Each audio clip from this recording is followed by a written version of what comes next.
మనం ఉదయాన్నే లేచిన తర్వాత ఒక బ్యాంక్ అకౌంట్ ఒకటి ఉంది అని అనుకుంటే అందులో 86,400 సెకండ్లతో స్టార్ట్ అవుతుంది. అంటే 24 గంటలు అన్నమాట.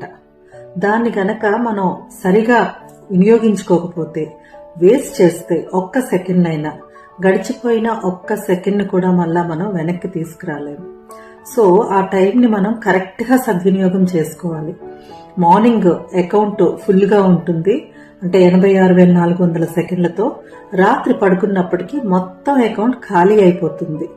అంటే మీరు సరిగ్గా ఆ సమయాన్ని గనక వినియోగించుకోకపోతే ఒక్క అర సెకండ్ కూడా వెనక్కి తీసుకోలేరు. ఈవెన్ డబ్బైనా మీరు మళ్ళా ఈ రోజు కాకపోతే రేపు సంపాదించుకొని ఫిల్ అవుతుందేమో, కానీ గడిచిపోయిన ఒక్క క్షణాన్ని కూడా మీరు వెనక్కి తీసుకురాలేరు. కాబట్టి కరెక్ట్గా సమయాన్ని సద్వినియోగం చేసుకొని మీరు డేస్ గడిపితే అవి వినియోగం